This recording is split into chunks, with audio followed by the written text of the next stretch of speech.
యొక్క నామంలో మీరందరూ దీవించబడాలన్నదే నా ఆసక్తి. మరి నిశ్చయముగా మీరందరూ ప్రభు చేత ఆశ్రయించబడి తన మహిమైశ్వర్యంలో మనమందరము నిరంతరము మనకు కావలసిన ప్రతి ఈవే దేవుని యొక్క సన్నిధానం నుంచి నిశ్చయముగా పొందుకుందుముగాక. ఆమేన్. జ్ఞాపకం చేసుకోండి, మనుషులుగా మేము వెళ్ళటం వల్ల ఏది ఉపయోగం ఉండదు, కానీ నిశ్చయముగా మా ముగ్గురు నుంచి వారి కుటుంబాలు ఏ కుటుంబానికైతే అడుగుడుతున్నామో ఆ కుటుంబాలు నిశ్చయముగా ఆశీర్వదించబడి దీవించును గాక. అయితే అలాగే ముఖాముఖిగా అందరినీ దర్శించాలని ఉంది నాకు. జాన్ గారు, మరి మన నాయక్ బాబు, అలాగే నేను ఇప్పుడు మొట్టమొదటిగా మన కాన్ఫరెన్స్లో భారతి వాళ్ళ ఇంటికి వెళ్ళిపోతా ఉన్నాం. అలాగే ఉదయమోహన్ గారి ఇంటికి వెళ్ళిపోతా ఉన్నాం. అలాగే ఇంకా ఎవరైనా మన కాన్ఫరెన్స్లో అందుబాటులో వచ్చి అయ్యా ఖచ్చితంగా మనం ముఖాముఖిగా కలుద్దాం, మనం కూడా ఒకసారి కలవాలి అని ఎవరైనా అత్యాసక్తి ఉన్న వాళ్ళు ఉంటే వాళ్ళు కూడా పోస్ట్ చేయండి, లేదా నాయకుతో మాట్లాడండి. ఇక మీ కుటుంబాలని మీ గృహాలను కూడా దర్శించి, ఒకవేళ మీ సంఘాలు అయితే మీ సంఘాలను దర్శించి మరి నిశ్చయంగా ప్రతి ఒక్కరి కోసం ప్రార్థన చేస్తూ మన యొక్క సహవాసం దేవుని చేత బల నమ్మకమైన దాసులారా అని అనిపించుకునేటట్టుగా మనం బ్రతకడానికి ఒక మంచి తీర్మానం చేసుకుని ముందుకు కొనసాగుదాం. దేవునికి స్తోత్రము. మంచిదమ్మా. అంత్యకాల అభిషేకం సర్వజనుల కోసం, కోతకాల దినములివి, తండ్రి నీ ఆత్మతో నింపుమా. మండే అగ్నల్లేరా దేవా,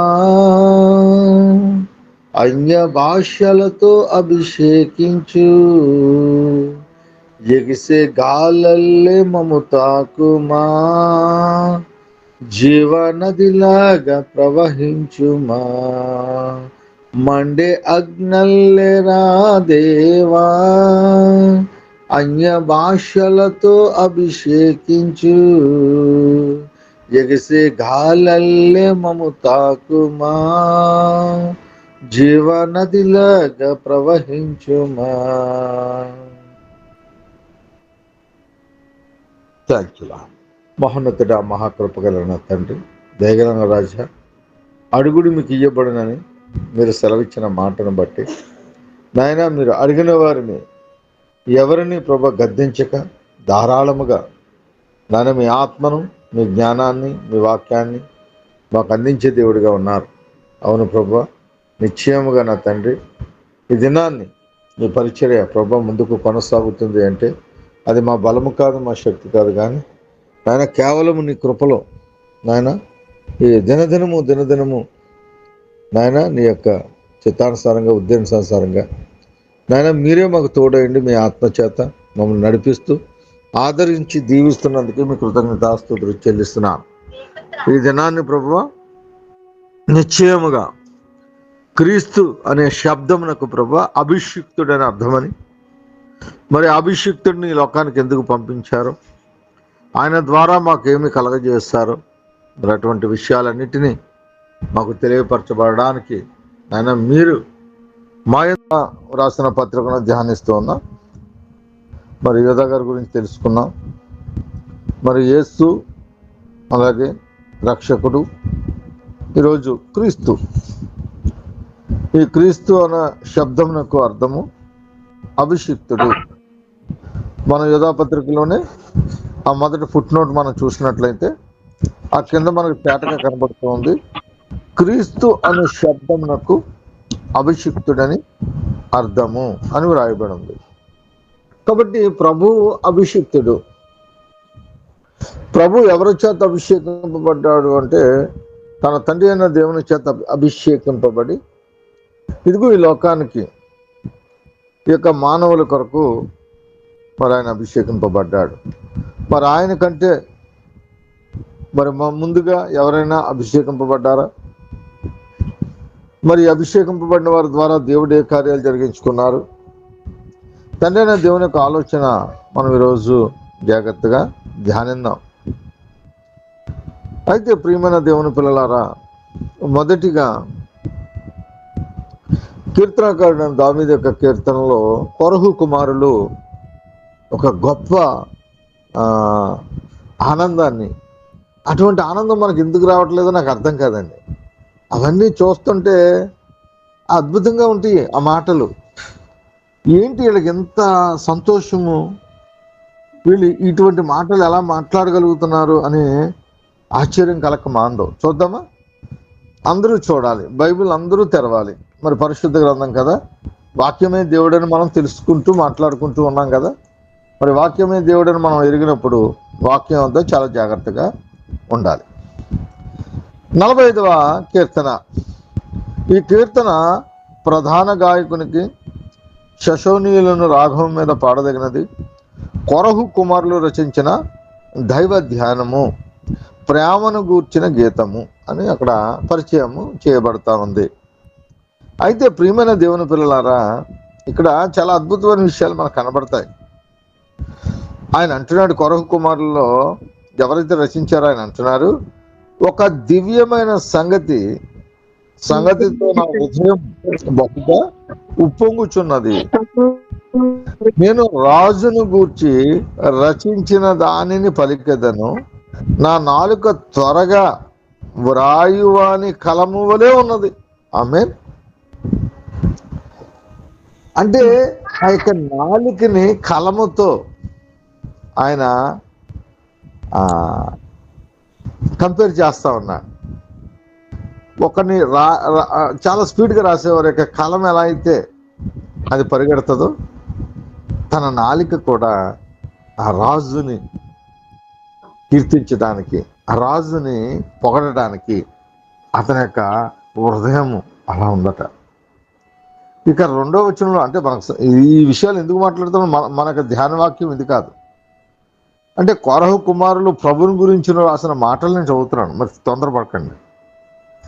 నరుల కంటే నీవు అతి సుందరుడు పోయి ఉన్నావు, నీ పెదవుల మీద దయారసము పోయబడి ఉన్నది, కావున దేవుడు నిత్యము నిన్ను ఆశీర్వదించును అంటూ ఆయన్ను పొగుడుతూ ఉన్నారు. అయితే ప్రియమైన దేవుని పిల్లలారా, క్రీస్తుని గూర్చిన మాటలు కొరహు కుమారులు ఎంత ఆనందంగా, ఒక దివ్యమైన సంగతితో నా హృదయము బహుగా ఉప్పొంగుచున్నది అంటున్నాడు. ఎప్పుడైనా మనము మన ప్రభు గురించి అలా ఆలోచించామా? ఎప్పుడైనా ఒకసారైనా ఆ యొక్క మనం వ్యక్తిగతంగా ఆ ప్రార్థనా గదిలోకి వెళ్ళినప్పుడు ఇటువంటి మనస్సు మనం కలిగి ఉండాలి. కీర్తనకారుడు దావీదు కూడా, నీవు నాకు జుంటె తేనె దారుల వలె అంటాడు, ఇదిగో నాకు కొవ్వు మెదడు దొరికినట్లుగా దొరికిందంట. మనం ఆస్వాదించాలండి. ఆయన చూడండి ఎంత చక్కగా, ఆయన పెదవులు దయారాష్ట్రములతో పోయబడి ఉన్నారు. అవునండి, ఆయన దయామయుడు. దేవుడు మనల్ని ప్రేమించడంలో గొప్ప దయామయుడు. ఇవన్నీ కూడా కొరహు కుమారులు గుర్తించి ఆయన గుణగణాలను బట్టి, ఇదిగో ప్రభువా, నేను రాజును గూర్చి రచించేదనని పలికెదను, నా నాలుక త్వరగా రాయు అని కలము వలె ఉన్నది.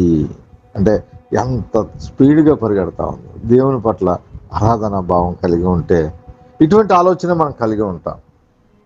కాబట్టి ప్రియమైన దేవుని పిల్లలారా, ఈరోజు మన ధ్యాన వాక్యము మరి 7వ చరణాన్ని మనం ధ్యానం చేసుకుందాం. 45వ కీర్తన 7వ చరణము నేనే చదువుతున్నాను. నీవు నీతిని ప్రేమించి భక్తిహీనతను ద్వేషించుచున్నావు, కావున దేవుడు నీ దేవుడే చెలికాండ్రుల కంటే హెచ్చగునట్లు నిన్ను ఆనంద తైలముతో అభిషేకించున్నాడు.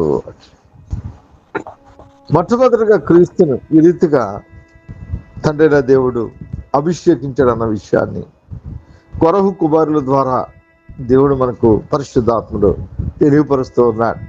క్రీస్తు అనే శబ్దమునకు అభిషిక్తుడు,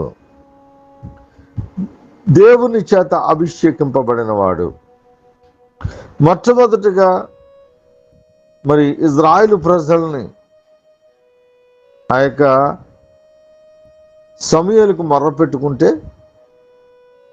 ఒక రాజు కావాలి, మాకు రాజు కావాలి, మమ్మల్ని రాజు యొక్క ఏలుబడిలో మేము జీవించాలి అని చెప్పి, ఏమండి, రాజు, నిజమైన రాజు ఇదిగో మన ప్రభు అయిన క్రీస్తే, వాక్యమైన దేవుడే. వారిని ఆశ్రయించకుండా వారు రాజుని కోరుకున్నప్పుడు మరి తండ్రి అయిన దేవుడు ప్రజల యొక్క లేదా ఆయన పిల్లల యొక్క వాంఛను తీర్చేవాడు కాబట్టి, హృదయ వాంఛలను నెరవేర్చేవాడు కాబట్టి, ఆయన అడిగిన దానిని ఆయన బిడ్డలకు ఇష్టం లేకపోయినా ఒక్కోసారి మన బిడ్డలకు కూడా వారు ఏదో రొంపగా ఉన్నప్పుడు, జ్వరంతో ఉన్నప్పుడు ఐస్ క్రీమ్ అడుగుతారు. నిజానికి మనము దాన్ని ఇవ్వకూడదని మనకు తెలుసు. కానీ పిల్లలు పేచి పెట్టినప్పుడు మనం ఇవ్వక తప్పదు. అంటే తండ్రి మనస్సు, ఆ తండ్రి మనస్సు ఇక్కడ తండ్రి వద్ద సమూయేలుతో మాట్లాడుతున్నప్పుడు మనకి వినబడుతుంది, కనబడుతుంది. అయితే మరి సమూయేలును సిద్ధపరిచి మొట్టమొదటిగా సౌలును అభిషేకించమని పంపించారు. అది మనం చూడగలుగుతాం. మొదటి సమూయేలు గ్రంథము 10వ అధ్యాయము 1వ వచనం నుంచి చదవండమ్మా. మొదటి సమూయేలు గ్రంథము 10వ అధ్యాయము 1 నుంచి.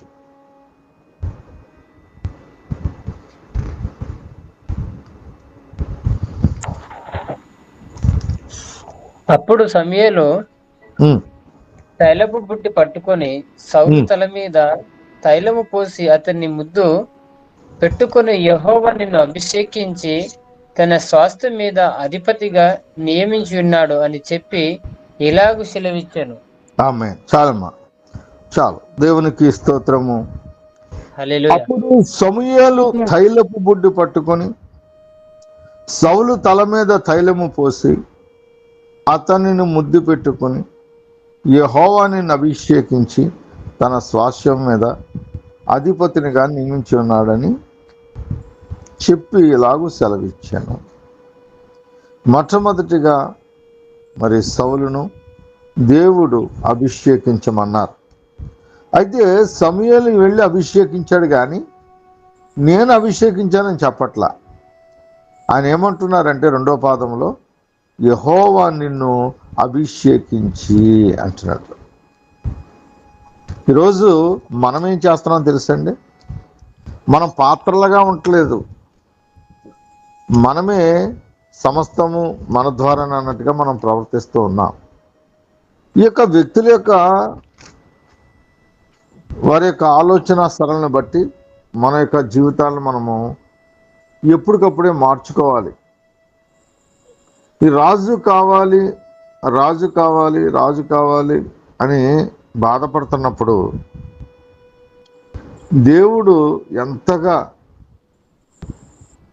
బాధపడ్డాడో మనం తెలుసుకోవాలంటే అదే సమూయేలు, మొదటి సమూయేలు గ్రంథము 8వ అధ్యాయము. సమూయేలు వృద్ధుడైనప్పుడు తన కుమారులను ఇశ్రాయేలు మీద న్యాయాధిపతులుగా నియమించాను. అతని జ్యేష్ఠ కుమారుని పేరు యోవేలు, రెండవ వాని పేరు అబీయా. వీరు బెర్షెబాలో న్యాయాధిపతులుగా ఉండిరి. అతని కుమారులు అతని ప్రవర్తనను అనుసరింపక ధనాపేక్షులై లంచములను పుచ్చుకుని న్యాయంను త్రిప్పివేయగా, ఇశ్రాయేలు పెద్దలందరూ కూడి రామాలో సమూయేలు వద్దకు వచ్చి, చిత్తగించము, నీవు వృద్ధుడవు, నీ కుమారులు నీ ప్రవర్తన వంటి ప్రవర్తన గలవారు కారు గనుక సకల జనుల మర్యాద చొప్పున మాకు ఒక రాజును నియమింపుము, అతడు మాకు న్యాయము తీర్చునని అతనితో అనిరి. చాలమ్మా, చాలమ్మా. ఇక్కడ ప్రజలు విసిగిపోయారట. ప్రజలు విసిగిపోయి వీరందరూ కూడా సమూయేలు వద్దకు వెళ్ళి మొర్రపెట్టుకున్నారు. ఎందుకట? ఒకే మాట, 6వ వచనం చదువుతున్నాను.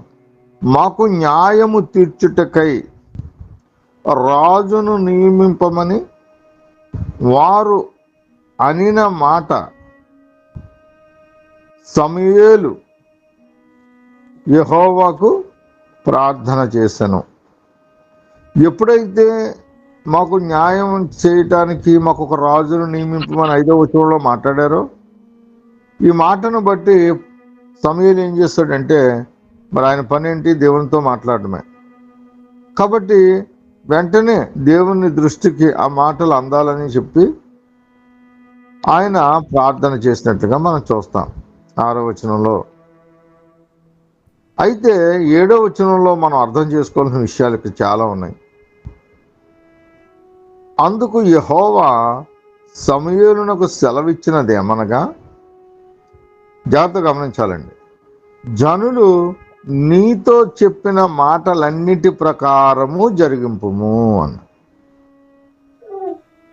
అయితే మనం అందరం ఏమనుకుంటే, ఈ మాట వింటే దేవుడికి కూడా అంగీకారంగా ఉందని అనుకుంటాం. కానీ గుండె పగిలిపోయే మాట ఒకటి అన్నారు ఆయన. 2వ పాదంలో మనం చూడగలిగితే, ఇదందరూ కూడా అండర్లైన్ చేసుకోండి. తండ్రి అయిన వేదన, సర్వసృష్టికర్త అయిన దేవుని వేదన ఇక్కడ కనబడుతుంది. అని అంటున్నాడు, వారు ఏదైతే అడిగారో జనులు నీతో చెప్పిన మాటలన్నిటి ప్రకారం జరిగించే అని చెప్పేశారు. చెప్పిన తర్వాత ఆయన బాధను చూడండి. వారు నిన్ను విసర్జింపలేదు గాని తమ్మును ఏలకుండా నన్నే విసర్జించి ఉన్నారు అంటున్నాడు. ఎంత వేదన పడతా ఉన్నారో చూడండి. సమూయేలు, నిన్నైతే విసర్జించలేదు ప్రజలు. నాకు ఒక ఆశ ఉంది, నాకు కూడా హృదయం ఉంది, నాకు హృదయ ఆలోచన ఉంది, నాకు ఒక హృదయ వాంఛ ఉంది. ఆ వాంఛ ఏంటి అంటే, ఈ ప్రజలను నేను ఏలాలనుకుంటున్నానబ్బా. ఎంత భాగ్యం అండి! సర్వసృష్టికర్త అయిన దేవుడు మనల్ని ఏలాలనుకుంటున్నాడట. ఆయన వాంఛది. అయితే మనం ఏం చేస్తున్నామంటే, ఆయన ఏలకుండా, ఆయనకు చోటునివ్వకుండా మనం ఈ లోకంలో బ్రతికేయాలన్న ఉద్దేశంతో మన సుబుద్ధిని ఆధారం చేసుకుని బ్రతికేస్తా ఉన్నాం. అంటే నా దేవుని యొక్క ఉద్దేశం మనల్ని ఏలాలని ఆయన కోరుకుంటున్నాడు. కానీ వారు విసర్జించిన విధానాన్ని బట్టి దేవుడు ఏం చేశాడంటే, ఒక చక్కని, మరి సుందరుడండి. సౌలు గురించి చాలా విషయాలు అద్భుతంగా ఉంటాయి. 9వ అధ్యాయం చూద్దాం. 9వ అధ్యాయం చదువున్నాను మొదటి నుంచి. ఆయన కోసం చాలా బాగా తెలియపరుస్తారు. అపియాకు పుట్టిన బేకోరాతు కుమారుడైన నేరరుకు జననమైన అబియేలు కుమారుడకు కీసు అను బెన్యామీనొకడుండెను. కీషు భాగ్యవంతుడకు ఒక బెన్యామీయుడు. అతనికి సౌలు అని ఒక కుమారుడుండెను. అతడు బహు సౌందర్యము గల యవనుడు. ఇశ్రాయేలులో అతని వంటి సుందరుడొకడును లేడు. అతడు భుజములు మొదలుకొని పైకి ఇతరుల కంటే ఎత్తుగలవాడు. సౌలు తండ్రి అయిన కీసు యొక్క గార్ధాభములు తప్పిపోగా, కీసు తన కుమారుడైన సౌలును పిలిచి, మన దాసులలో ఒకరిని తీసుకుని పోయి గార్ధాభములను వెతుకుమని చెప్పాను. అతడు పోయి, చాలమ్మా, మనకు కావాల్సిన 5 మాటలే. ఇక్కడ నేను 2వ వచనాన్ని చదువుతున్నాను. అతనికి, ఎవరికి? కీషు. ఈ కీషు అనే భాగ్యవంతుడు ఒకడు ఉన్నాడు. అతడు బెన్యామీ గోత్రీయుడు. ఈ బెన్యామీ గోత్రీయుల్లో ఈ యొక్క కీషు అనే భాగ్యవంతుడికి దేవుడు అనుగ్రహించిన కుమారుడు ఉన్నాడు. ఆ కుమారుడి పేరే సౌలు. అతడు ఎలా ఉన్నట? బహు సౌందర్యము గల యవ్వనుడు. అంత మాత్రమే కాదు, ఇజ్రాయేలులో అతని పాటి సుందరుడు ఒక్కడునూ లేడు. ఇది క్రీస్తుకు మరి మాదిరిగా మొట్టమొదటి మాటలు దేవుడు ఆ సౌందర్యాన్ని గురించి వ్రాయిస్తూ ఉన్నాడు. అతని యొక్క దారుఢ్యాన్ని కోసం రాయిస్తూ ఉన్నాడు. ఇజ్రాయెల్ ప్రజల్లో అతను అతని కంటే అందంగా ఉన్నవారు ఎవరూ లేరన్నట్లుగా మాట్లాడుతూ ఉన్నా. అంత మాత్రమే కాదు, అతడు భుజములట ఇతరులు కంటే, అంటే ఇతరులు తల దగ్గర, ఇతరుల యొక్క తల, అందరి యొక్క తలలు కూడా ఈ యొక్క సౌలు యొక్క భుజాల దగ్గరికి వస్తాయట. అంటే ఎత్తు, అంటే అందరిలోనూ ప్రత్యేకింపబడిన వాడు. కాబట్టి ఇటువంటి వాడిని దేవుడు ఏం చేశాడంటే ఏర్పరచుకున్నాడు. ఇతడు కూడా చాలా దేవుని పట్ల విధేయత కలిగి, రోషము కలిగి జీవించిన వాడే సుమ. క్రీస్తుకు సాదృశ్యంగా ఉన్నాడు మొట్టమొదటిగా. అయితే దేవుడు తనను అభిషేకించుకుని తన స్వాస్థ్యం మీద, అంతటి మీద అధిపతిగా నియమించి, అప్పుడు ఇంకా యోదయ ప్రజలుగా, ఇజ్రాయేల్ ప్రజలుగా విడిపోలేదు, ఇద్దరు కలిసి ఉండేవారు. ఆ ఇజ్రాయేల్ యొక్క ప్రజలందరి మీద కూడా ఈ యొక్క సౌలును అభిషేకించుకున్నాడు. దేవునికి స్తోత్రము. కాబట్టి ప్రియమైన దేవుని పిల్లలారా, ఇదిగో నిశ్చయముగా మొట్టమొదటి సౌలును ఏర్పరచుకున్న ఆ దేవుడే తన మాటను విననందున మరొకరిని దేవుడు కనుగొన్నాడు. ఆయనే మనకు తెలుసు, దావీదుని ఎక్కడి నుంచి ఏర్పరచుకున్నాడట? గొర్రెల దొడ్డి నుంచి ఏర్పరచుకున్నాడట. ఈయన క్రీస్తుకు సాదృశ్యంగా ఉన్నాడు, యెషూ కుమారుడైన సౌలు. దావీదు కూడా క్రీస్తుకు కలిగిన మనస్సునే కలిగి ఉన్నాడు. ఈయన్ని అభిషేకించుకున్నాడు, దావీదుని అభిషేకించుకున్నాడు. దావీదుకు గొర్రెల నిమిత్తము ప్రాణము పెట్టి గొర్రెలను రక్షించే ఆ యొక్క మనస్తత్వాన్ని కలిగి ఉన్నాడు. సౌలు కూడా దేవుని పట్ల విధేయత కలిగి ఆ దేశము నుండి ఆ దేవతా విగ్రహాలను కూల్చివేసి ఆ రాజ్యంలో ఉన్న కర్ణపిశాచులను తవిరివేసి చాలా రోషమైన పరిచర్య ఆయన కూడా కొనసాగించారు. అయితే ప్రియమైన దేవుని పిల్లలారా, ఈరోజు వీరి జీవితాల నుంచి మనం నేర్చుకోవాల్సినవి. మనం కూడా అలాగే ఉంటాం. బాప్తిసం తీసుకున్న కొత్తల్లో, బాప్తిసం తీసుకున్న ఆ ఏడాదిలో చాలా రోషంతో మనం పనిచేస్తూ ఉంటాం. రోజులు గడిచే కొలది ఇంకా దానిలో మనం స్ట్రాంగ్ అవ్వాలి, ఇంకా నమ్మకంగా ఉండాలి, ప్రభు యొక్క ప్రేమలో వేరుపారాలి. అటువంటిది ఇదిగో ఆత్మానుసారముగా ప్రారంభించి శరీరానుసారులుగా మార్గంలో మారిపోతూ ఉన్నారు. ఇది దేవునికి ఎంతో వేదన కలుగుతోంది. ఆ రోజు సౌలు కూడా ఆ రీతిగానే చేశాడు. ఏంటి అంటే సౌలు చేసిన తప్పు ఏంటి అంటే కేవలము దేవుని మాటకు అవిధేయతగా ఉండటమే. అవిధేయతగా ఉండటం ద్వారా సమూయేలు చేత గద్దించి, నేను నిశ్చయముగా నేను ఏర్పరచుకున్న కుమారుణ్ణి అభిషేకిస్తానన్నట్లుగా దావీదును అభిషేకించడం మనం చూస్తాం. ఒక్కసారి చూద్దాం. మొదటి సమూయేలు గ్రంథం 15వ అధ్యాయము 22వ వచనం చదవము. ఈరోజు అభిషేకింపబడడం అంటే చిన్న విషయం కాదు. అభిషేకింపబడ్డ తర్వాత ఎవరి జీవితాలు ఏ మాదిరిగా ఉన్నాయో చూసుకుని మనము ఏ రీతిగా జీవించాలో తెలుసుకోవడానికే ఈ యొక్క కాన్ఫరెన్స్. చదవమ్మా. అందుకు సమూయేలు తాను సెలవిచ్చిన ఆజ్ఞను ఒకడు గైకొనుట వలన యెహోవా సంతోషించునట్లు ఒకడు దహన బలులను అర్పించుట వలన ఆయన సంతోషించిన ఆలోచించుము. బలులు అర్పించుట కంటే ఆజ్ఞను గైకొనుట, పొట్టేళ్ల క్రొవ్వును అర్పించుట కంటే మాట వినుట శ్రేష్టము. చాలా క్లారిటీగా తెలియపరుస్తూ ఉన్నాడు. ఇదిగో దేవుడు సెలవిచ్చిన ఆజ్ఞను ఒకడు గైకొనుట వలన యెహోవా సంతోషించును. అంతేగాని ఒకడు దహన బలులు అర్పించినంత మాత్రాన ఆయన సంతోషిస్తాడా? ఆలోచించు.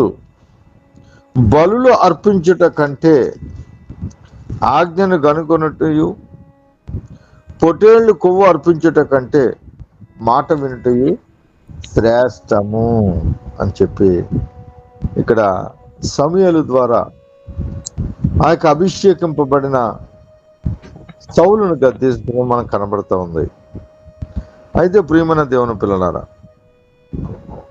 ఎప్పుడైతే దేవుని యొక్క ఆజ్ఞ అతిక్రమించారో, మరి ఆజ్ఞ అతిక్రమణే పాపము, పాపము వలన వచ్చే జీతము మరణము.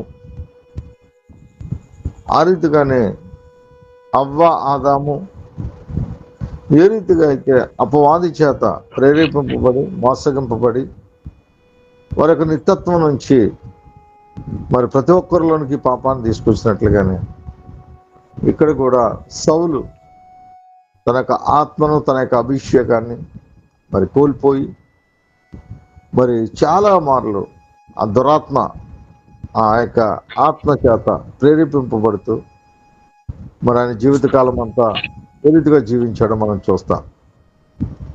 అయితే ప్రియమైన దేవుని పిల్లలారా, మరి గొర్రెల దొడ్డిలో గొర్రెల కాపరిగా తల్లిదండ్రుల చేత తృణీకరింపబడి, సమాజం చేత తృణీకరింపబడి, ఎందుకు పనికిరానటువంటి ఒక కుమారుడు ఉన్నాడు. ఆ కుమారుడే దావీదు. దావీదు మనస్సు దేవుడికి తెలుసు. దావీదు హృదయము దేవునికి తెలుసు. దావీదు యొక్క ప్రతి పరిస్థితిని దేవుడు చూస్తూ ఉన్నాడు. ఇదిగో అతడు గొర్రెల నిమిత్తం ప్రాణము పెట్టేవాడిగా ఉన్నాడు.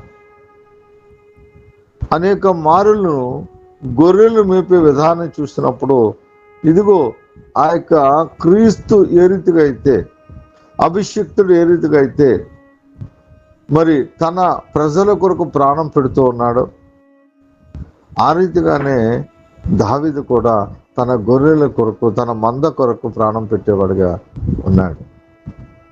అప్పుడు ఆయన కోరుకున్నాడు. ఆ కోరుకున్న విధమేటితో మనం చూద్దాం.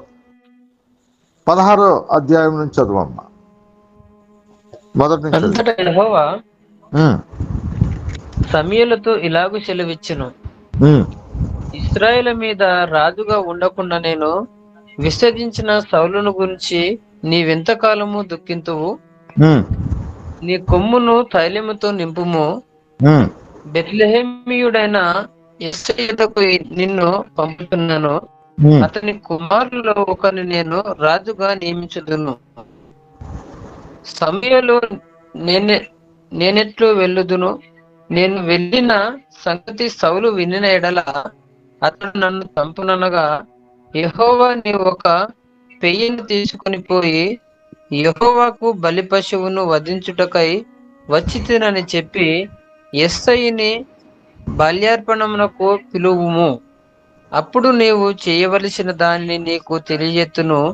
ఎవని పేరు నేను నీకు చెప్పుదునో అతనిని నీవు అభిషేకింపవలెనని సెలవివ్వగా, సమూయేలు యెహోవా ఇచ్చిన సెలవు చొప్పున బెత్లెహేమునకు వెళ్ళెను.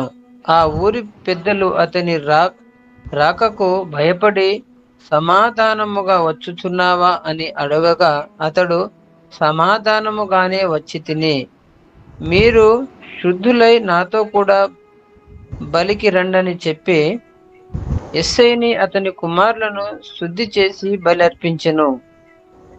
వారు వచ్చినప్పుడు అతడు ఎలీయాబును చూచి, నిజముగా యెహోవా అభిషేకించువాడు ఆయన ఎదుట నిలిచియున్నాడని అనుకొనెను. అయితే యెహోవా సమూయేలుతో ఇలాగు సెలవిచ్చెను, అతని రూపమును అతని ఎత్తును లక్ష్య పెట్టకుము. మనుషులు లక్ష్యపెట్టు వాటిని యెహోవా లక్ష్య పెట్టడు. నేను అతనిని త్రోసివేసి ఉన్నాను. మనుష్యులు పైరూపమును లక్ష్య పెట్టుదురు గాని యెహోవా హృదయమును లక్ష్య పెట్టును.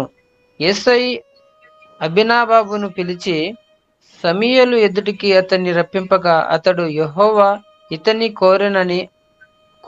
కోరుకొనలేదనెను. అప్పుడు యెష్షయి షమ్మాను పిలువగా, అతడు యెహోవా ఇతనిని కోరుకొనలేదనెను. యెస్సై తన 7 కుమారులను సమూయేలు ఎదుటికి పిలువగా, సమూయేలు యెహోవా వీరిని కోరుకొనలేదని చెప్పి, నీ కుమారులందరూ ఇక్కడున్నారా అని యెస్సైని అడగగా, అతడు ఇంకను కడసడి వాడున్నాడు, అయితే వాడు గొర్రెలను కాయుచున్నాడని చెప్పెను. అందుకు సమూయేలు, నువ్వు వాణ్ణి పిలువనంపించుము, అతడిక్కడికి వచ్చు వరకు మనము కూర్చుందామని యెస్సైతో చెప్పగా, అతడు వాని పిలువనంపించి లోపలికి తోడుకొని వచ్చెను. అతడు ఎర్రని వాడును, చక్కని నేత్రములు గలవాడును, చూచుటకు సుందరమైన వాడునై ఉండెను. అతడు రాగానే, నేను కోరుకున్నవాడు ఇతడే, నీవు లేచి వానిని అభిషేకించమని యెహోవా సెలవివ్వగా, సమూయేలు తైలము కొమ్మును తీసి వాని సహోదరుల ఎదుట వానిని అభిషేకము చేసెను. నాట నుండి యెహోవా ఆత్మ దావీదు మీద బలముగా వచ్చెను. తరువాత సమూయేలు లేచి రామాకు వెళ్ళిపోయెను. ఆమేన్. ఆమేన్. కాబట్టి ఇక్కడ క్రీస్తుకు సాదృశ్యంగా దావీదు కూడా కనబడుతూ ఉన్నాడు. నిశ్చయముగా దావీదును మరి దేవుడు కోరుకున్నాడు, గొర్రెల దొడ్డి నుంచి పిలుచుకున్నాడు, మరి తనను అభిషేకించుకున్నాడు. ఈ రీతిగా మరి అభిషిక్తులుగా మనకిద్దరు కనబడుతూ ఉన్నారు. వీరిద్దరు కూడా దేవుని పట్ల విధేయత కలిగిన వారే. అయితే ప్రియమైన దేవుని పిల్లలారా, ఈ యొక్క దావీదు విషయంలో మనం చూసినప్పుడు, ఇదిగో క్రీస్తుకు ఏ మనసు అయితే కలిగి ఉందో అదే మనసును అతడు కలిగి ఉన్నాడు. అది మనకు మరి ఆ పక్కనే మనకు రాయబడి ఉంటుంది. అది కూడా ఒక్కసారి చదువుకుని ముందుకు వెళ్దాం. 17వ అధ్యాయము 36వ వచనం చదవము చాలు.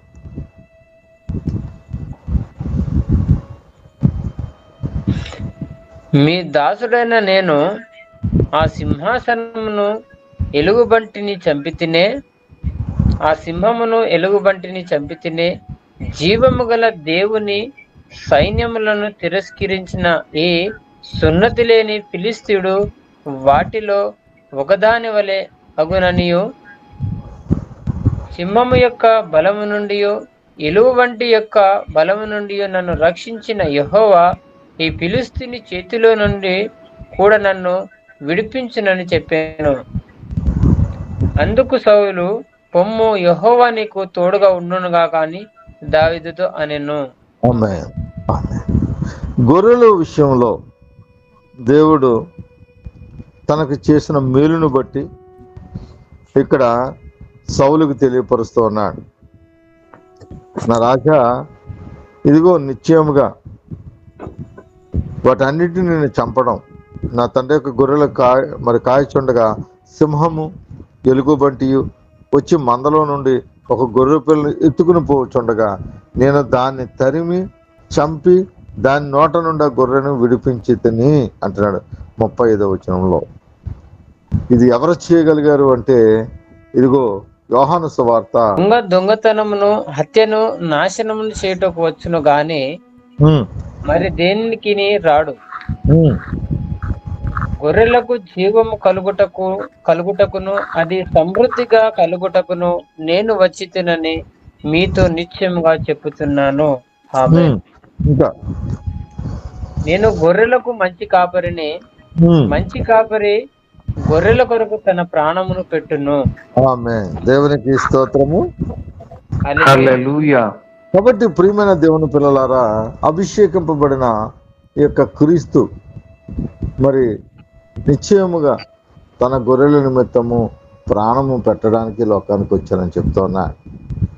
అక్కడ దావీదు కూడా అభిషేకింపబడక మరి మునిపే గొర్రెల విషయములో నా దేవుడు నాకు తోడై ఉన్నాడని చెప్పి సింహమును అలాగే మరి ఎలుగుబంటిని కూడా తను చంపి తన నోటిలో ఉన్న ఆ గొర్రె పిల్లను రక్షించిన విధము మనం చూసినప్పుడు నిశ్చయముగా మరి దేవుని చేత నడిపింపబడుతున్న తరుణంలో అభిషేకింపబడ్డ తర్వాత ఫిలిస్తీయుని మరి ఎలా రీతిగా ఎదిరించాడో మనకు తెలియపరుస్తూ ఉన్నాడు.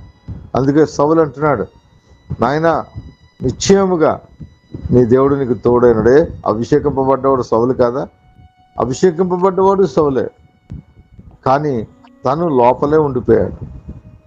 ఆ ఫిలిష్తీయుడు 40 దినాలు రాత్రింబవళ్ళు ఆ యొక్క సున్నతి లేనివాడు, సున్నత కలిగిన ప్రజలను, సృష్టికర్త అయిన దేవుని యొక్క ప్రజను వాడు అవాకులు చవాకులు పేలుతా ఉన్నాడు. ఎవరు ఏం చేయలేకపోతా ఉన్నారు, వాడికి భయపడిపోతూ ఉన్నారు.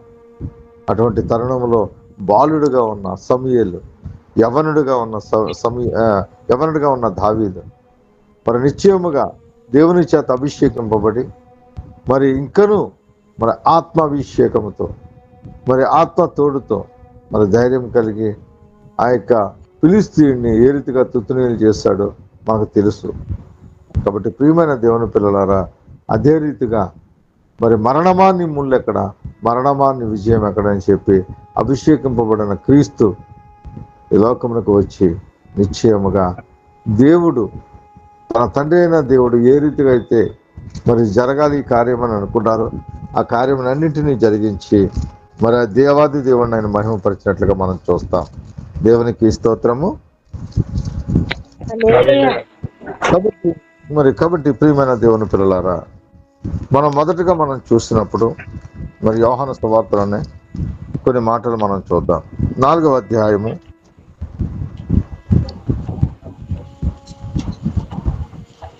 10వ వచనం చదవండి. కుమారులను పశువులను ఈ బావి నీళ్లు త్రాగి మాకిచ్చిన మా తండ్రి అయిన యాకోబు కంటే నీవు గొప్పవాడివా అని ఆయనను అడిగెను. అందుకు యేసు, ఈ నీళ్లు త్రాగు ప్రతివాడును మరలా దప్పిగొనును. నేనిచ్చు నీళ్లు త్రాగువాడెప్పుడును దప్పిగొనడు. నేను వానికిచ్చు నీళ్లు నిత్య జీవమునకై వానిలో ఊరెడి నీటి బుగ్గగా ఉండనని ఆమెతో చెప్పెను. ఆ స్త్రీ ఆయనను చూచి ఆ నీళ్లు నాకు దయచేయమని అడగగా, యేసు నీవు వెళ్ళి నీ పెనిమిటిని పిలుచుకొని ఇక్కడికి రమ్మని ఆమెతో చెప్పెను. ఆ స్త్రీ, నాకు పెనిమిటి లేడనగా, యేసు ఆమెతో, నాకు పెనిమిటి లేడని నీవు చెప్పిన మాట సరియే. నీకు 5 పెనిమిట్లుండిరి, ఇప్పుడు ఉన్నవాడు నీ పెనిమిటి కాడు, సత్యమే చెప్పితివనెను. అప్పుడు స్త్రీ, అయ్యా, నీవు ప్రవక్తవని గ్రహించుచున్నాను. మా పితరులను మీరు మీకు తెలియని దాన్ని ఆరాధించేవారు, మేము మాకు తెలిసిన దాన్ని ఆరాధించేవారము. రక్షణ యూదుల్లో నుండియే కలుగుచున్నది. అయితే యథార్థముగా ఆరాధించేవారు ఆత్మతోనూ సత్యముతోనూ తండ్రిని ఆరాధించే కాలం వచ్చుచున్నది, అది ఇప్పుడే వచ్చి ఉన్నది. నన్ను ఆరాధించేవారు అటువారే కావాలని తండ్రి కోరుచున్నాడు. దేవుడు ఆత్మ కనుక ఆయన ఆరాధించేవారు ఆత్మతో సత్యముతోనూ ఆరాధింపవలెను అని యేసు ప్రభు వారు సెలవిచ్చారు. అప్పుడు చూడండి, ఆ స్త్రీ సాక్ష్యం ఇస్తుంది. 25వ వచనం ప్రాముఖ్యమైన మాట. ఆ స్త్రీ ఆయనతో, క్రీస్తు అనబడిన మెస్సయ్య వచ్చినని నేను ఎరుగుదును, ఆయన వచ్చినప్పుడు మాకు సమస్తము తెలియజేయనని చెప్పగా. చాలా అద్భుతమైన సాక్ష్యం. అసలు ఆవిడకి సంబంధమే లేదు, సమరయ స్త్రీ ఆవిడ, కానీ విశ్వాసం ఉంచింది. ఆ విశ్వాసం బట్టి సత్యాన్ని ప్రకటిస్తూ ఉంది. అయ్యా, క్రీస్తు అనబడిన మెస్సయ్య వచ్చినని నేను ఎరుగుదును, ఆయన వచ్చినప్పుడు మాకు సమస్తము తెలియజేయనని చెప్పగా, యేసు నీతో మాట్లాడుచున్న నేను ఆయననే అని ఆమెతో చెప్పాను. దేవునికి స్తోత్రము. అభిషిక్తుడు మెస్సయ్య, అభిషేకింపబడిన వాడు. ఈయన గూర్చిన మరి సత్యము సమరయ స్త్రీకి తెలియపరచబడింది. ఎంత భాగ్యమో చూడండి. అక్కడ ఎంతో మంది శాస్త్రులు, పరిచయులు, సద్దుకాయలు, ఏమండి, ధర్మశాస్త్ర ఉపదేశకులు అనేకులు ఉన్నప్పుడు వారెవరికి లేని భాగ్యము. ఈరోజు చదువు లేదు, సంధ్య లేదు, ఏమండి, జ్ఞానం లేని వారు, విలువేయబడిన వారు. అసలు ఆవిడ ఎందుకంటుంది, నేను దూరం రాలేకపోతున్నాను, ఎప్పుడు రావాలి? ఎట్ట మధ్యాహ్నం అండి. ఎవరో లేనప్పుడు బావి దగ్గరకు వచ్చి దొంగతనంగా పట్టుకెళ్ళాలి నీళ్లు. వారు పట్టుకుంటే, వారు ముట్టుకుంటే బావి దగ్గర వారిని కొట్టి చెప్తారు. అటువంటి స్థితి, అటువంటి వెలివేయబడిన స్త్రీ, అటువంటి స్త్రీతో దేవుడు మాట్లాడుతున్నాడు. ఎంత అద్భుతంగా ఉంటుందంటే ఆ మాట 4వ అధ్యాయంలో 4వ వచనం చదువుతున్నాను. ఆయన సమరయ మార్గమున వెళ్ళవలసి వచ్చాను గనుక యాకోబు తన కుమారుడైన యోసేపుకి ఇచ్చిన భూమి దగ్గరున్న సమరయలో సుఖారను ఒక ఊరికి వచ్చాను. అక్కడ యాకోబు బావి ఉండెను కనుక యేసు ప్రయాణము వలన అలిసి ఉన్న రీతినే ఆ బావి యొద్ద కూర్చుండెను. అప్పటికి ఇంచుమించు 12 గంటలాయెను. దేవునికి స్తోత్రము. హల్లెలూయా. ఇది నాకు వాక్య ప్రత్యక్షత. ప్రియమైన దేవుని పిల్లలారా, ఇది నాకు చాలా నా యొక్క జీవితంలో నేను ఆపాదించుకుని, దేవుడు ఒక సమరయ స్త్రీ నిమిత్తం, ఒక్క వ్యక్తి నిమిత్తం ఆయన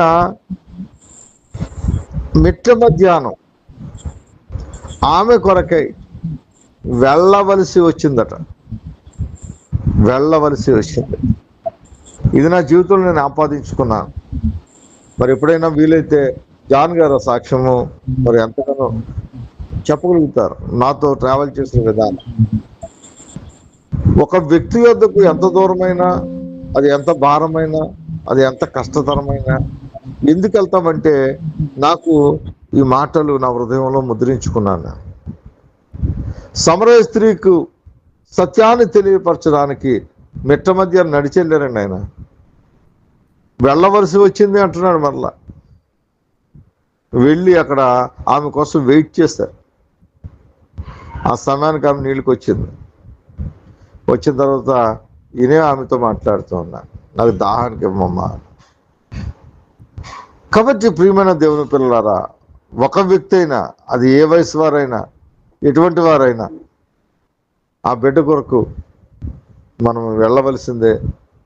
వారి నిమిత్తము మనం కొంత త్యాగము చేయాల్సిందే. అలా చేసినప్పుడే దేవునికి కలిగిన మనస్సు మనం కలిగి ఉంటాం.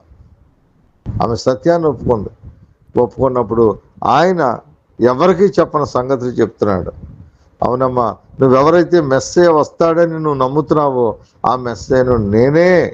శిష్యులకే చెప్పలేదన్నమాట, ఆ మెస్సేను నేనే అని అక్కడ ఒక సత్యాన్ని రివైల్ చేశాడు. ఆ తర్వాత ఆమె ఆ గ్రామంలోకి వెళ్ళింది. ఆ గ్రామంలో ఉన్న వారందరికీ తెలియపరిచింది.